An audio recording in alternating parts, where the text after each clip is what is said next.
Bismillahirrahmanirrahim. I'm Dr. Aisha Ambreen presenting you the lecture on DNA structure and replication. DNA overview. DNA is a repository of genetic information. As all of you know, all the information about the new generation or the new cells is contained in the DNA or the chromosomes which are present in the nucleus. Any cell, either in the prokaryotes, in the eukaryotes, all of them they contain the DNA material, and that DNA material is mainly possessing all the genetic codes which are going to be transferred, or you can say the transmitted and transmitted to the next coming cells. Among the eukaryotes, along with the nuclear DNA, mitochondrial DNA is also present, while in the plant cells, chloroplast, they contain different types of DNA.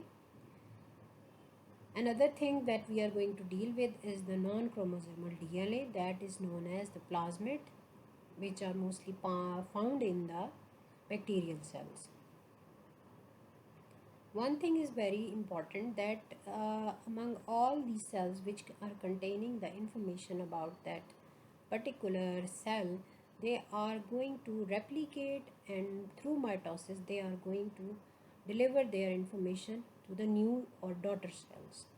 While in the case of meiosis, or in the case of fertilized egg, the information from the parental DNA is transported or transmitted to the new incoming offspring cells.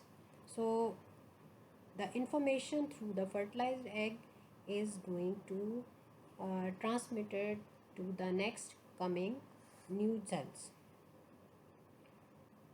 DNA replication is actually the multiplication of the cells. Along with the cellular division, the DNA also gets divides and then further replicated with the help of replication process to increase the number of cells and give rise to the new progeny. Central dogma. Central dogma is mainly, it is the flow of information from the DNA to RNA and then to protein synthesis in the terms of molecular biology. It is very descriptive in all organisms, with the exception of viruses that have RNA as the repository of their genetic information. As you can see from the DNA replication, the own type of DNA is being produced. After that DNA being produced, that is going to deliver its information in the form of genetic code to the RNA, and the process is known as the transcription. This transcription is the main coding process of RNA from the DNA. Next, the decoding of the RNA into the protein is processed in the form of translation. That translation is processed with the help of ribosomes and RNAs. This is the simple definition and the simple kind of central dogma. In the advanced type, there are also reverse transcription phenomena being found, that is observed in the viruses, where the RNA is going to back transcribe, or you can say reverse transcribe, the DNA. The detail of the reverse transcription will be discussed in the later topics. This is elaboration of the central dogma. To pass the DNA information, we need to get DNA gene information from the nucleus to the cytoplasm. All of you know that whenever there are some information in the central part of the cell, or the central you can say the center of the activity, that is transported through some cell pores, or you can say here if it is the nucleus, from the nucleopores, the messenger RNA being formed is exported to the cytoplasm. All that information that is present inside the nucleus in the form of chromosomes, that is further transferred to the to the cytosol with the help of messenger RNA. These messenger RNA are going to direct the ribosome, the protein synthesizing factory, to synthesize certain different amino acids to build up the protein structure. So any certain kind of protein possessing different kinds of amino acids, it should have a specific sequence, and that sequence of you can say nucleotides is going to help to synthesize messenger RNA and then copy it in the form of protein synthesis or the building blocks, which are amino acids. To get information about the DNA, we should never forget the viral as well as bacterial DNA.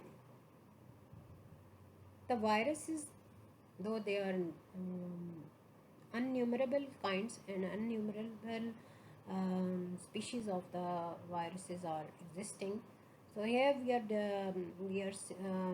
discussing only 2 or 3 types, that all of them, they contain a specific RNA or DNA structure which is openly present in the cytosol, and that RNA or the DNA, that is encapsulated by a specific protein, as you can see in the tobacco mosaic virus or bacteriophage or HIV virus, that main RNA present inside the virus, that is protected not only by the viral capsule or the capsid or envelope of protein, which helps it to transfer to the host cell.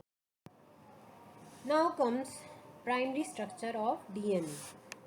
To understand the replication, to understand the mitosis, first we have to go on the basis of the DNA structure. जब तक हमें इसकी basic structure और उसके ingredients नहीं पता होंगे, हम उसकी नेक्स्ट फॉर्मेशन को एक्सप्लेन नहीं कर सकेंगे. So primary structure of DNA. In the primary structure, you can see 2 or 3 main molecules are present. Number 1, nitrogen containing bases, which are projecting out from the backbone. Next, sugar phosphate backbone of the DNA strand. You can see the orange ribose structures. Next, phosphodiester bond links the deoxyribonucleotides. This whole structure is a nucleotide. It contains nitrogenous base, ribose, and phosphate molecule. These 3 main ingredients, they form a nucleotide. And how these are nucleotides going to bind in a chain to form a polynucleotide chain, this we are going to study in the next slide.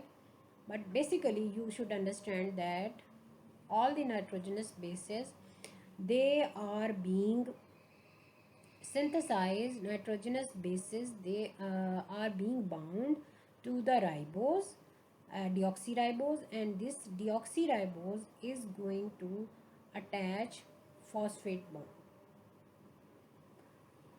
Here you can see the carbon number 5, it has the phosphate attached here, while on the other hand, on the 3rd carbon of the ribose, the other phosphate bond is attached.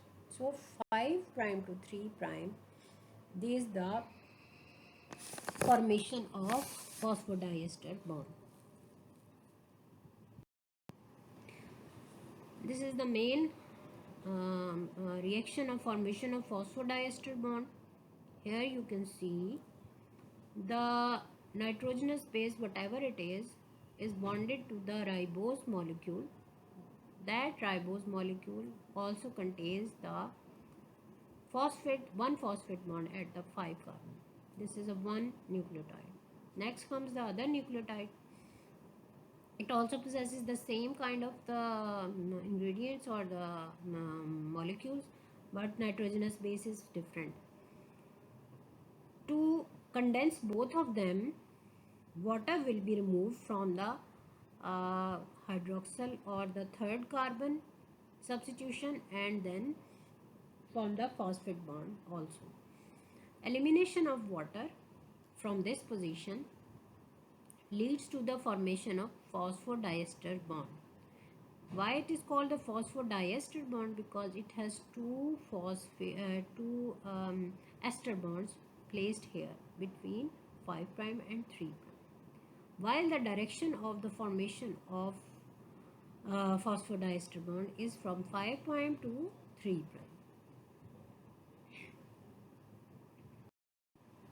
This is the main structure of the single stranded portion of the DNA, which I have opened and clearly explained.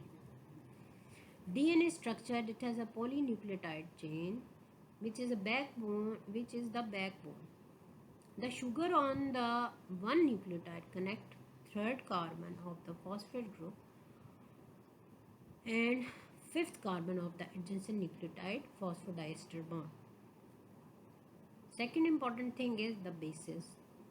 As you know, different thymine, adenine, cytosine and guanine are present in the DNA, and they represent the different nucleotides. The nitrogenous bases hang off the sugar phosphate backbone single nucleotide chain C1.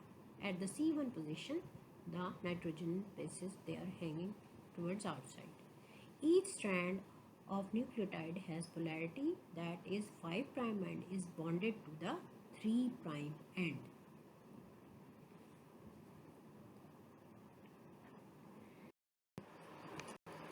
The figure that the yellow arrow shows the direction of the formation of polynucleotide chain, while the blue box that is showing the phosphodiester bond, that is from 3 prime and 5 prime, they have been bound together, while the direction will remain the 5 prime to 3 prime.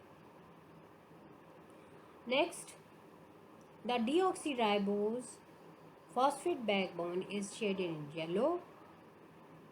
In the B part of the figure, the DNA chain is written in more style form, that is emphasizing that the ribose phosphate backbone.